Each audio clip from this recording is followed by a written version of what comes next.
Welcome, everyone. I'm delighted to be able to introduce Professor Frank Clooney for this evening or this morning's talk, depending on where you are, on the topic, How Christians Can Learn from the Devotional Poetry of Hindu South India. Frank is the Parkman Professor of Divinity and Professor of Comparative Theology at Harvard Divinity School. He is, as many of you here who are attending will know, possibly the leading scholar of the sort of comparative theology of Christianity and South Indian, especially Srivaisnava thought. For the last 30 years, his work has been, 35 years, has been absolutely vital to developing I think two overlapping fields. On the one hand is where I think he's preeminent, has been in bringing Hindu and Christian scholars more generally, not just with Catholic theologians and Srivaisnava thinkers, but more broadly between Hindu and Christian thought, into engagement and to take the entire project of comparative theology as a serious, sustainable, and important enterprise. But at the same time, he is also an outstanding, a really, really eminent scholar of the Tamil and Sanskrit compositions of the Tamil Vaishnava traditions. And he has worked on a range of ideas and thinkers of that tradition. And for people like me, who actually comes from that tradition myself, when I first read doing philosophy amongst the Srivaisnava, theology amongst the Srivaisnavas, about 30 odd years ago, it was an absolute revelation to think that there could be that model of deeply philologically informed, historical, and yet sensitive engagement across traditions, so that whether one was studying those materials for themselves and in themselves or in a comparative vein, Frank's work has been absolutely vital to the work of many of us. So I'm delighted to be able to introduce him to you, and I hand over to Frank. Okay, well, thank you, Ram, for a very kind introduction. I'm honored to be in the same series that you were in already and to speak now today. And thanks to those who have come and joined us for this session today. I thank Thea for the invitation in the first place and for making it all work out that I'm here today with you. So what I thought I would do would be able to basically lead you into the project I'm working on at the moment, which is translating some of the poetry of the Alvara saints, the Tamil saints, as Ram was saying, of South India from the 7th or 8th to 10th century. Some of the poetry that I've been translating to give you samples of the poetry, some of the issues arising with the poetry, not so much from an Indological or a Hindu studies perspective, but in order to open up the possibility that those of us who are precisely not from South Asia or Tamil Nadu can learn from this poetry. Because it's, as Ram was saying, one of my very basic commitments in theology is comparative theology and the possibility of interreligious learning. And so I would like to share some of this with you today and see if we can open up a conversation about this kind of learning, either specifically with the poetry that I'm putting forward, or perhaps analogously other kinds of religious poetry of other traditions which you have also learned from, I think would also be interesting. And so what I will do in a moment is put up on the screen a PowerPoint, not a PowerPoint, but a document, a Word document, which will lead through at about 18 different pages, basically what I'd like to present to you. Once we're well established and people are here, Thea will put in the chat the verses themselves that I will be talking about in case you want to download them or look at them longer than I have any given text on the screen. And I'll try to do this somewhat expeditiously within 35, 40 minutes at the absolute maximum so that we can have good time for question and answer. So let me begin by sharing my screen with you.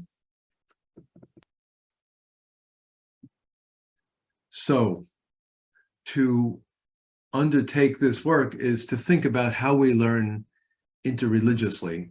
How do we learn religiously? And then how do we learn interreligiously? And I think there are many different ways to learn experientially, by practice, by the study of philosophy and theology. But I'm proposing to you today in a way that opens up, I think, comparative literary angles of the importance and value of reading poetry. And I suspect that all of us agree on this point already, that reading poetry has a special power to it because of the care of the words, the specificity of the images, the way in which a poet both speaks from their own experience, but also opens up objectively, kind of puts the words out there and invites readers to make them their own. And the inability to replace poetry with the meaning of the poetry. So it often fails if one takes a poem and says, oh, here's what the poet said, and then I'll tell you what the poet means by simply repeating it in prose. There's something unsatisfying about that, because the poetry, in a sense, cannot be replaced by explanations of it. And I think this is true with religious poetry as well. And I'm not thinking specifically today of the revealed canon of scripture, which certainly has in so many religious traditions an abundance of poetry, but certainly also religious poets, poets who write from a spiritual or religious perspective, were often characterized as writing out of their own experience and putting forth in poetry words that they hope will in some way communicate and share the experience with those who read the poetry. A special case of this, of course, is reading poetry in translation. And one of the concerns I think that any of us who translate poetry have in mind when we undertake such projects is, can it work in translation? Or does one have to go to the original? I think, well, on the one hand, it would be good always to go to the original, to know the original poetry, the original text, the sound, the syntax, the meter, the rhyme, and so forth. Nonetheless, translations can work. And I think most of us, in fact, most of the time probably work with translations, at least in the short run work we're doing. And reading poetry, reading religious poetry is also a kind of learning that I think we know also continues by living with such poetry over a period of time. That one does not simply, poems that attract, poems that compel, are not simply read once and then put aside, but one has to return to poetry again and again. And as I'll mention later on, an analogy would be in the Jewish or Christian tradition, returning to the Psalms again and again. The power of hearing these texts and making them part of one's own life. I think in this reading of poetry, hearing the intellectual and spiritual possibilities and internalizing them is a further step. The ideas, the insights, the way reality is talked about, divine reality, human reality is talked about, is both intellectually challenging and compelling, but it's also spiritually inviting. And to somehow say by learning poetry and internalizing it, we then begin to think with and feel with, spiritually be alive with the world of the poet and the poet's community. So we go back and forth between the two. So in particular then, when we come to the poetry we have today, and I'll now introduce it a little bit, reading Hindu religious poetry, and certainly anyone who knows anything about India knows that Hindu religious poetry is a very large category indeed, and perhaps a misleading category because the word Hindu is often criticized as being rather vague and covering an enormous amount of material. But I'm certainly going to be dealing in a specific way with Tamil poetry of South India, so the southeast part of India, Tamil Nadu, the great city of Chennai, Madras, and south from there down to the Kanyakumari point of India, and the northern part of Sri Lanka as well have this native language called Tamil, which is a beautiful language with a 2,000-year literature waiting before us that we have advantage of learning from. And one of the interesting things about this poetry, of course, is that it is not of the Indo-European tradition that Sanskrit is. So Sanskrit is an Indo-European language related to Persian, Latin, Greek, and even Old Irish. Whereas Tamil is a different family of languages related to the languages of Kerala, Karnataka, Andhra Pradesh, and has a different feel to it. So what I'd like to do now is introduce you a little bit to what I'm reading. These probably to most people unknown poets known as the Alvars, and then go from there. So that in this approximately 7th to 10th century, we have these saints known as the Alvars, the Vaishnava saints of South India, Vaishnava referring to those who have devotion to the god Visnu, sometimes known as Narayana, with the goddess Sri Lakshmi, also famously connected with descents or avatars into the world as Rama, Krishna, and other famed and respected deities. In the approximately 7th to 10th century, we have a body of saints known as the Alvars, and you have a portrayal of the 12 of them here on the screen. I won't take the time to go through and start describing who's who in the screen, although that actually can be done due to the iconography of them. But rather to say that this group of 12 became canonically connected with one another, at least by the 11th century, if not earlier, in a work called the Divya Prabandham, the Holy Canon, the holy set of texts. And each of these saints contributed verses, some of them for as many as 1,200 or 1,500 verses, others among them as few as perhaps 10 verses. So quite a variety of poets, but all writing in beautiful traditional Tamil. And I will be reading several of these with you. And this is a living tradition. So the poetry of these Alvar saints is poetry that has been passed down over the past millennium. It is still used in temple worship. These are recited on the festivals of different saints. If you go to YouTube, there are discourses on the poetry throughout the year, traveling teachers who read the poetry, sing the poetry, and proclaim it. And I will, at the end, the very last thing I will do before I stop talking will be to play a rendering of one of the Tamil hymns, just so you can hear some of the Tamil in a traditional way. The last thing I should point out about this screen is the word Alvar itself. And this word, a Tamil word, can be related by modern scholars who are looking for the roots, kind of lordly figures, chieftains, masters of their field, either politically, economically, culturally, or religiously, those who are chieftains or leaders. But more traditionally in the tradition, Alvar is related to a word to mean to be immersed or to be deep into something. And the Alvar saints are taken to be those saints who are deeply immersed in the reality of God, plunged into God. And therefore they have a certain religious characteristic that is very basic to who they are. So what I'll lead you through is a number of verses. I've been reading this poetry for about 41 years now, on and off, while doing other projects. But I'd like to introduce a few verses to you to give you a feel, but also a sense of how I understand this poetry and what it is for. So the first Alvar verse I noted is the one on the screen here by Tirumalicai Piran, who is one of the first 4 of the Tamil saints. And I am not a great a reciter of Tamil poetry. I'm not a reciter of, I'm not musical in any language, much less in Tamil. But I thought I would just read this verse to you, just so I have a feel for what it might sound like. And again, I'll play you a verse at the end. Indraha nalayaha ini sirivam, nindraha nin arul yen palave, nandraha nan une andri elaine, kande narane, ni enai andri ile. Today and tomorrow and then a little longer, your grace is all I have. Surely without you I am not, but see Narayana, without me you are not. And the reason I read the Tamil is to confirm how poorly I read Tamil. That was the first point. The second point would be that there is a strict 4-line function to almost all the verses of this holy canon of Tamil poetry, but they're often densely condensed with meaning.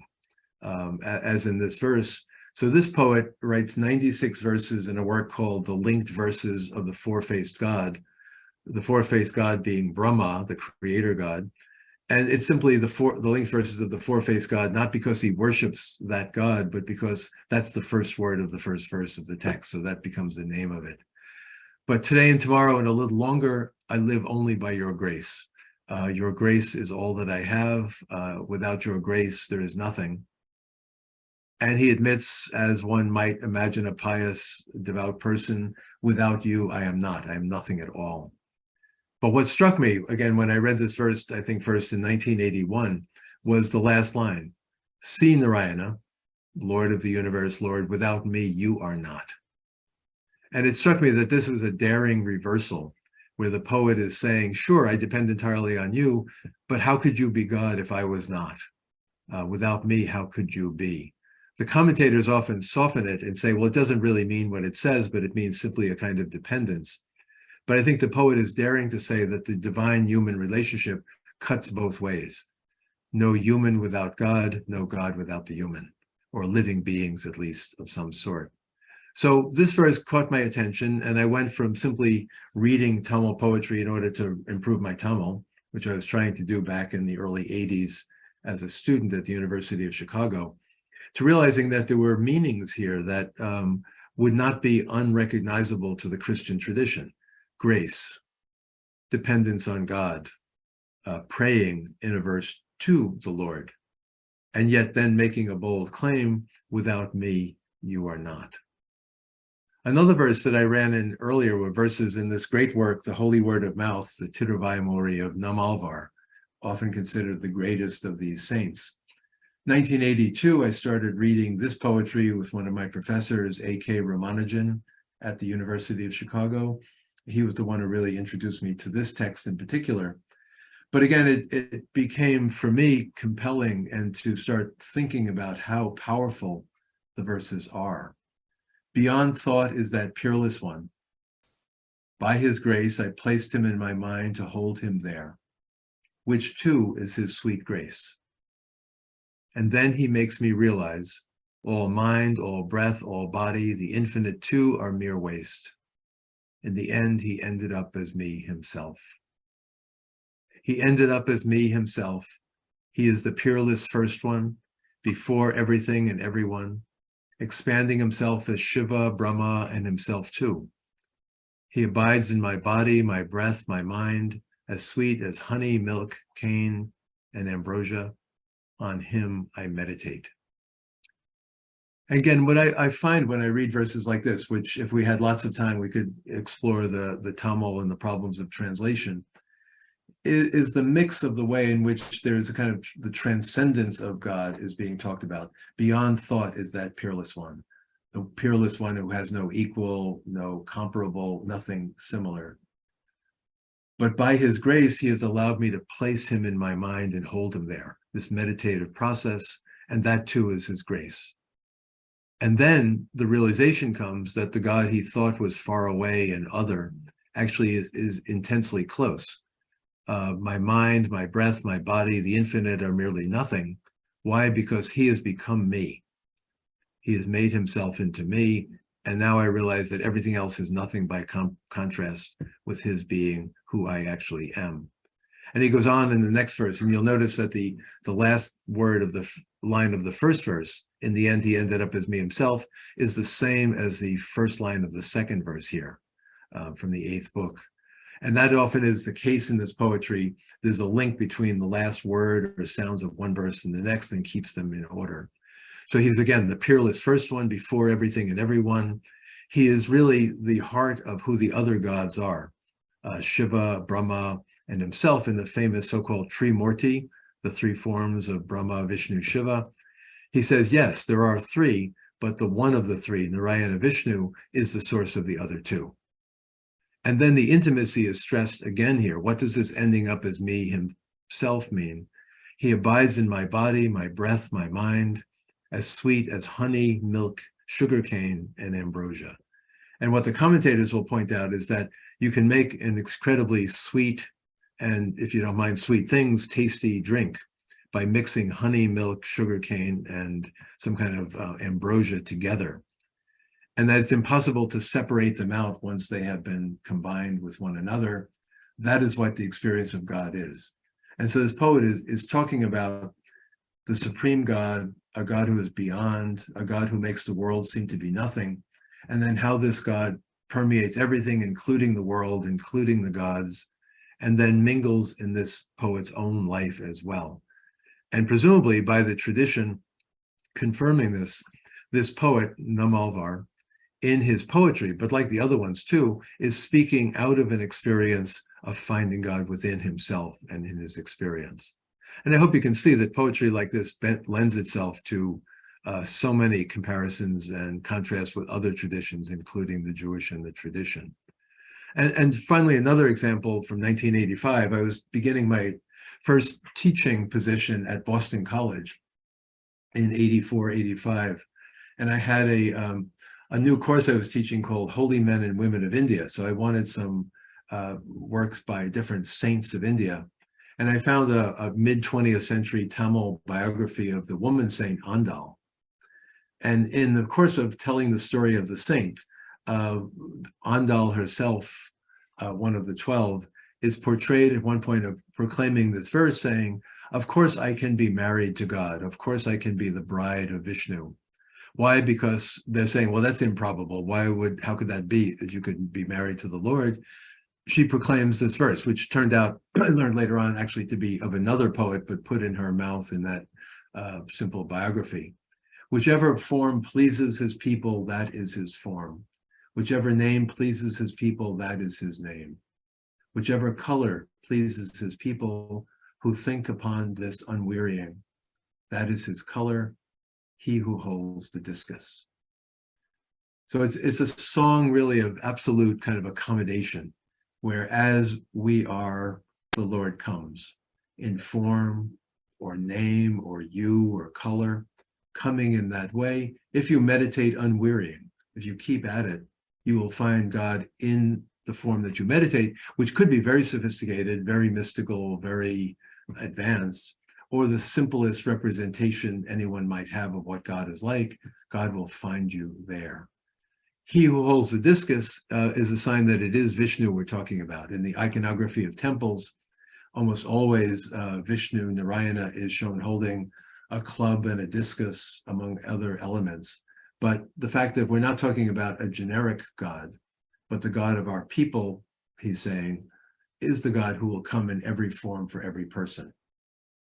And I couldn't resist adding in here from an early commentary several verses several passages that are quoted to explain this accommodation where the Lord will come as you are.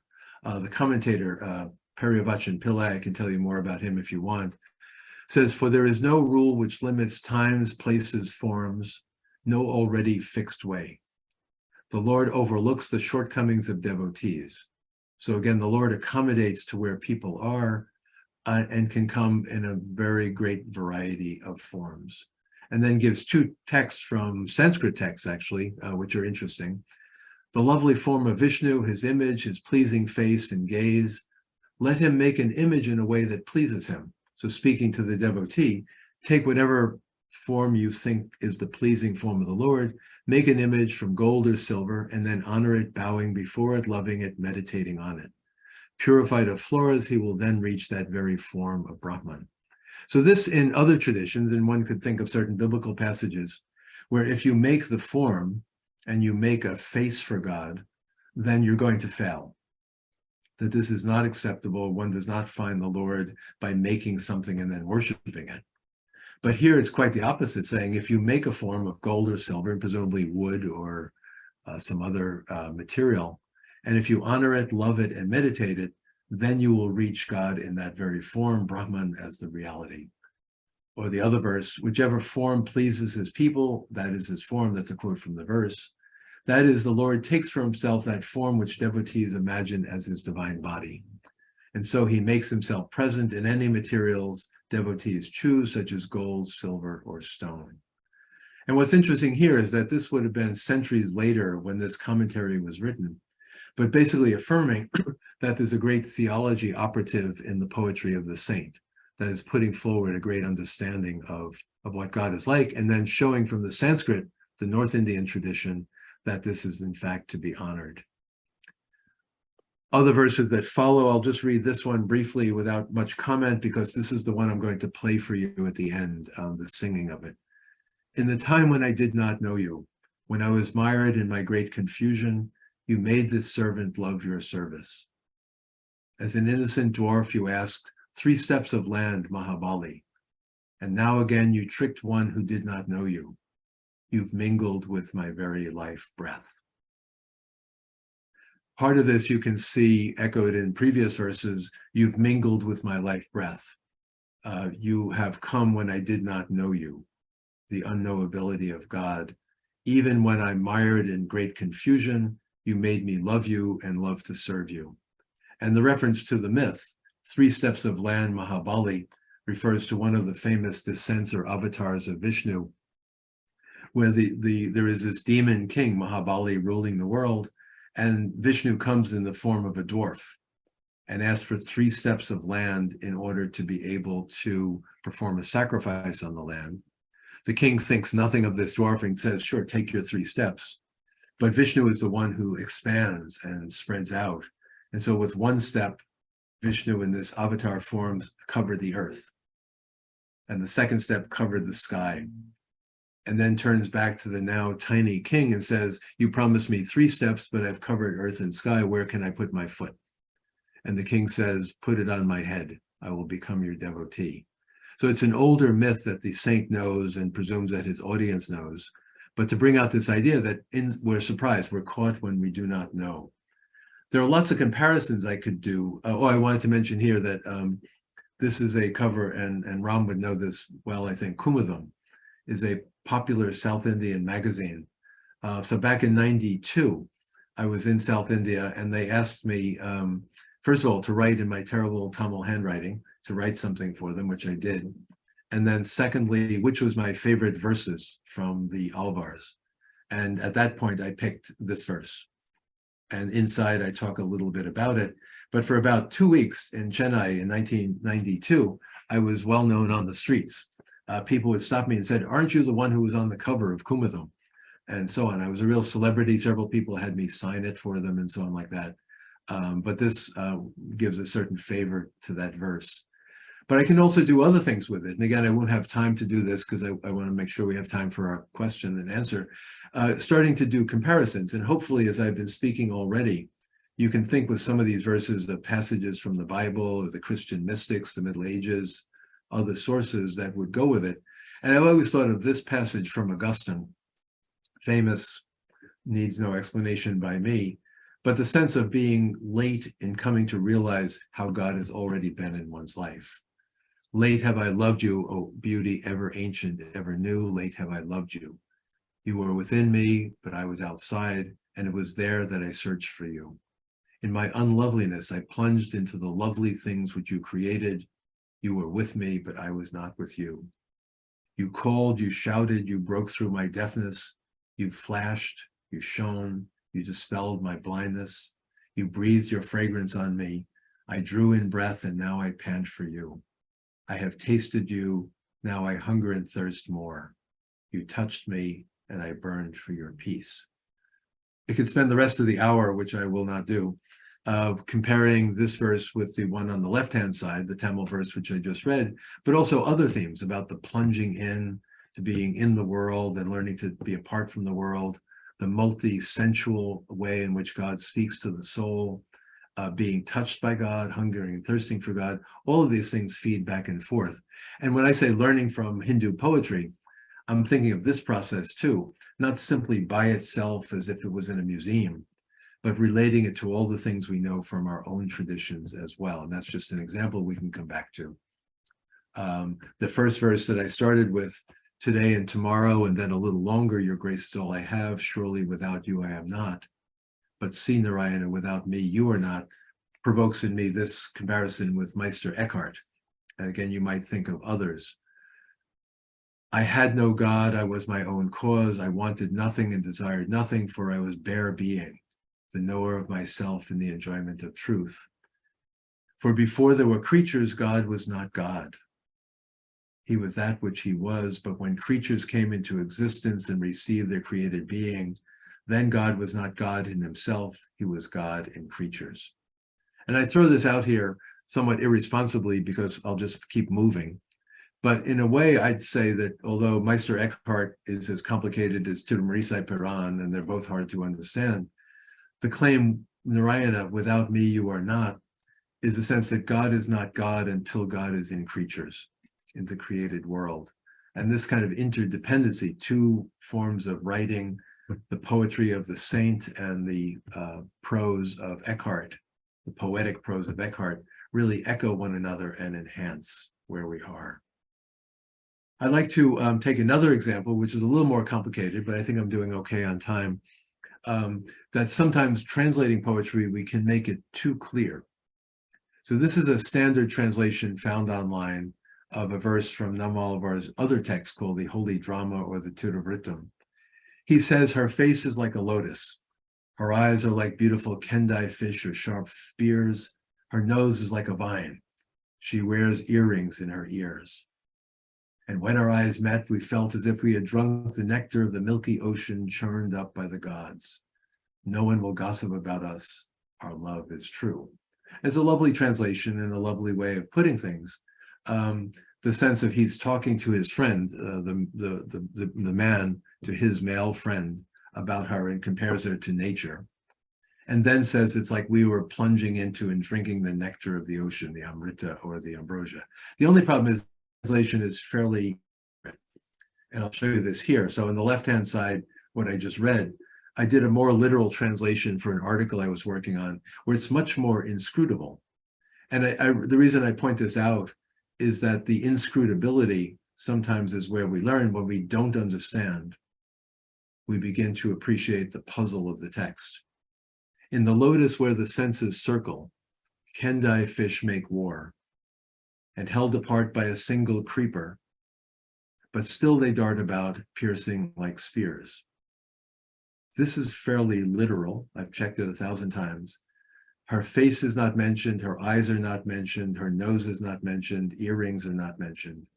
But rather we have this sort of inscrutable, almost like example or koan, a lotus, a certain kind of fish, a creeper, darting about. What is that all about? He can't express to his friend, and he just gives these kind of incomprehensible images.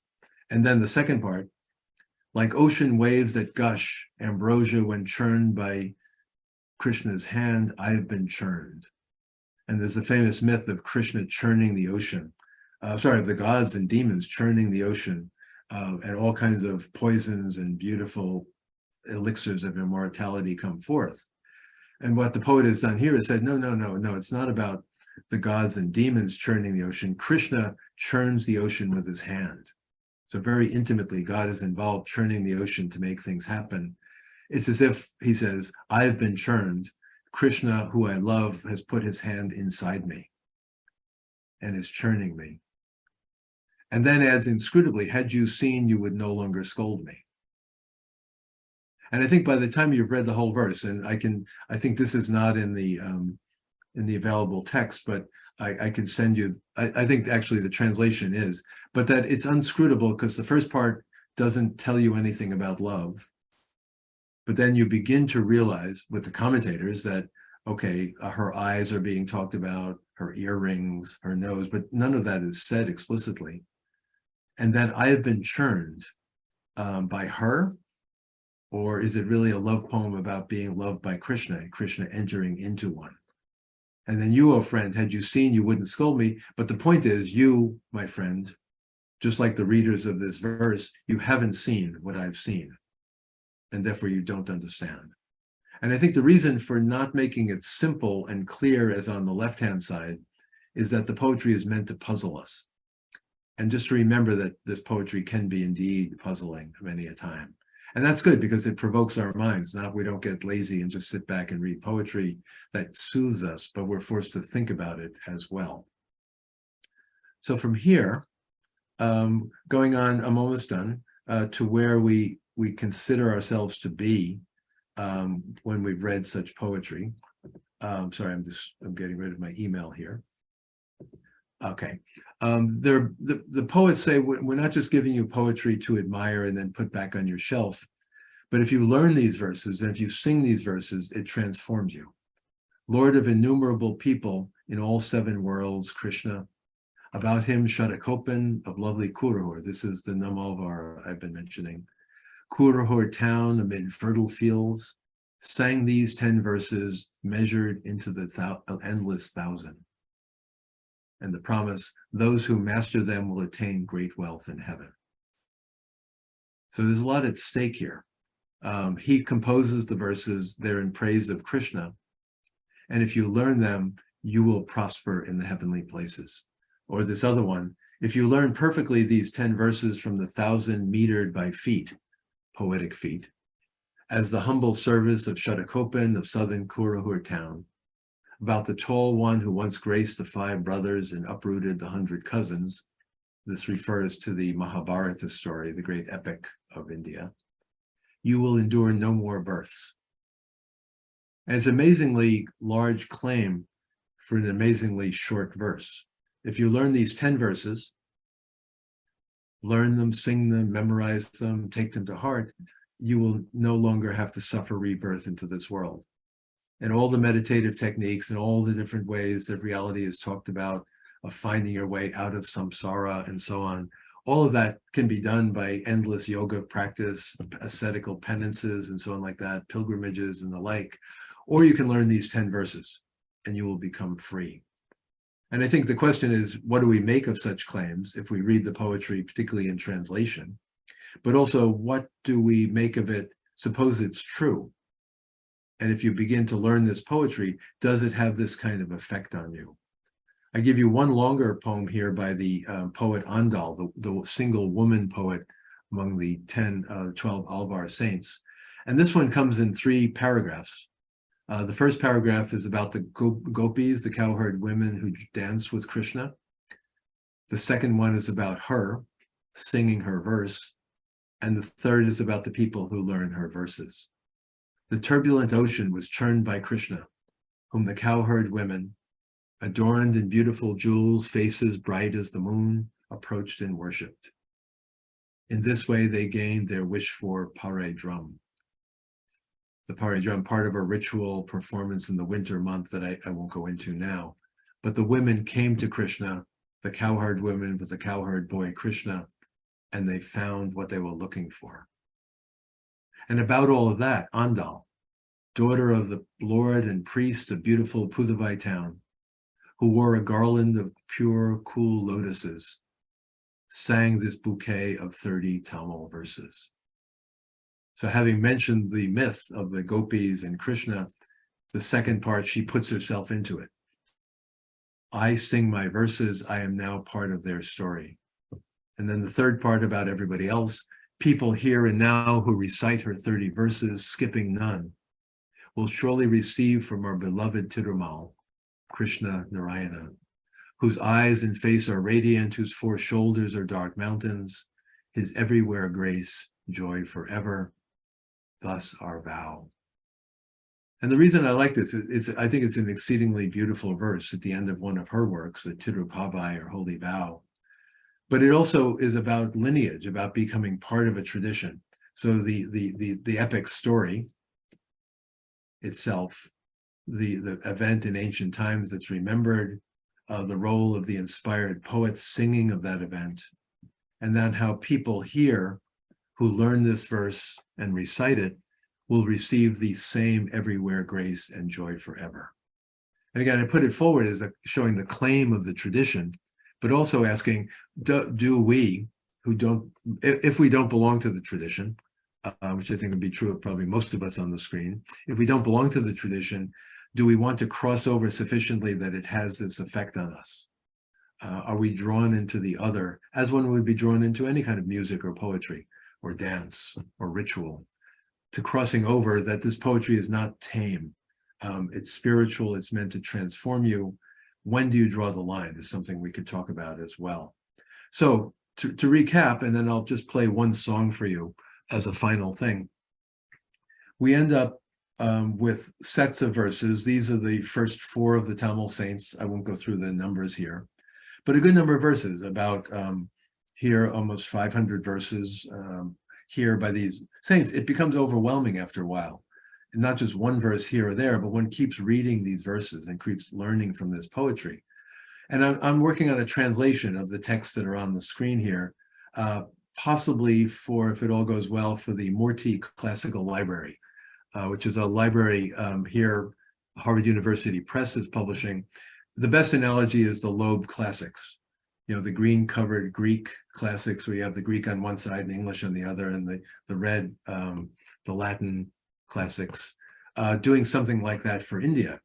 And to some extent, as a scholar, all I'm doing is a translation for the Murti Classical Library, should they accept it.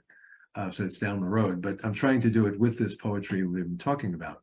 And I think that would be perfectly defensible, but there's often a danger that such work can turn the poetry into a thing, turn it into an academic accomplishment, something to put in my CV, and then it goes on the shelf on the library with a Library of Congress number, and then just sits there for the next 100 years. And are we taming the other? Are we limiting the poetry and putting it in its place by not allowing it to be alive? If you translate it and leave it that way, are you doing a service? Yes. Are you doing an entire service? Maybe not. So the other option is to think of it as a scholar who's a practitioner, and I'm a practitioner in my own Catholic faith, but also trying to learn from Hindu faith, something like making a psalter or a prayer book, learning from this material. And you can see on the screen here, I just have some of the same options really I had at the beginning: reading poetry, learning poetry, religiously poetry as a source of inspiration, religious poetry, not simply as religious, but treated as poetry and learned as poetry. The repetitions of making it part of your life, words and sounds and images, feelings, insight, ideas seeping into one's mind and soul. And then returning to one's own scriptures, mind and heart filled with so many new words, insights, feelings, and desires. And the ambition, and this would be something we can talk about, creating a new prayer book, so that the Murti Classical Library could have in it a book that somebody could use for interfaith prayer. The translations are supposed to be accessible, but basically to read it as one would read the Psalms, as part of morning prayer. In the monastery, they're going through the cycle of the Psalms over a month. Or is this going too far to say, no, you're just a scholar, just make it into a Murti Classical Library volume and leave it in the library? Or can such works be used interreligiously? And I would say they can be used interreligiously, because we sell these things short if we don't allow them to speak for themselves. And if we do allow them to speak for themselves, they then have this new life in unanticipated audiences in translation. So what I like to do is finish, and I'm going to step out of the screen share for a moment and then go back in. I'm going to play a verse. Archana Venkatesan, a professor at the University of California, Davis, is a beautiful translator of some of the same Tamil poetry. And she worked with a colleague who's a professional singer to sing selected verses from the main work I've been talking about, Namalvar's Holy Word of Mouth. And one of the verses that I put forward, the one in which, when I did not know you, when I was caught up in the world, you surprised me and you took me over. I'm going to play that verse and see how we learn from it. I got to make sure I have it though. Just hold on 1 second. Technical issues here.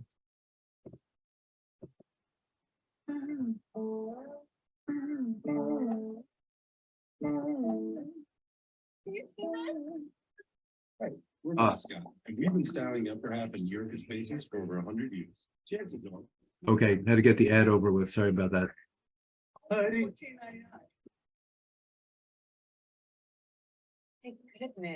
Getting this. And sorry, I'm having problems with the The home and holiday. Okay, I think we're in order now. Now we find you again. And now I'll play this, so don't listen to those commercials and so on, but let's see if we can make this work, share sound. So it's simply the one verse that will be played here, the one that I had for you. And it's nice because he sings in Tamil and also the words are in English on the screen. This will take 2 or 3 minutes and then we'll open things up for discussion back to Ram.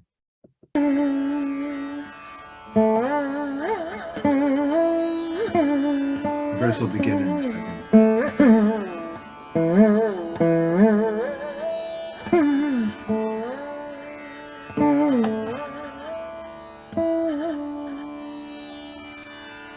Hariya காலத்துள்ளே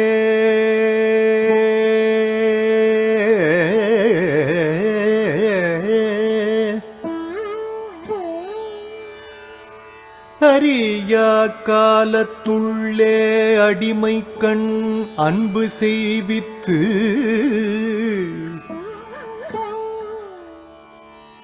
அறியா காலத்துள்ளே அடிமை கண் அன்பு செய்வித்து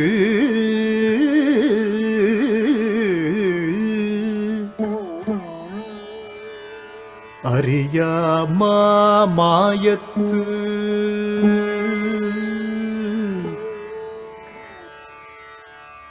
அறியா மாயத்து அடியேனை வைத்தாயா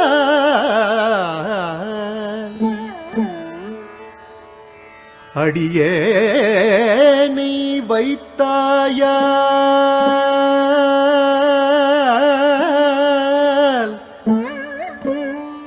அறியாமை குரலா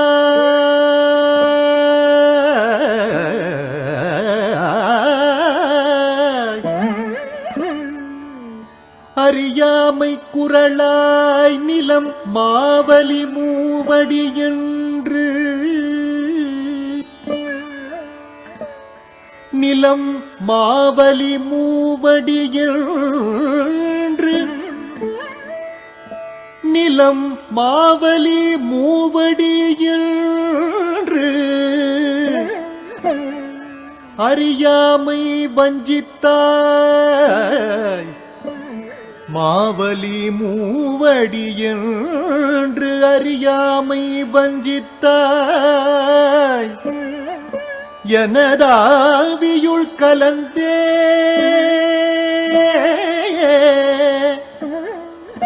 எனதாவியுள் கலந்தே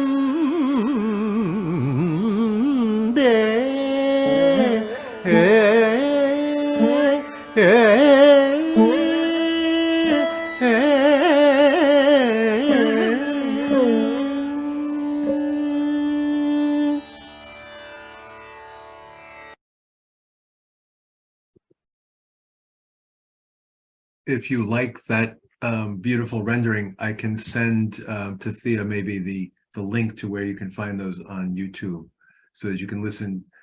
They've done like the samples from the first 400 verses. They're quite beautiful. And the point of that would be, of course, too, that savoring the verses, singing them, you notice repetition of certain lines over and over again.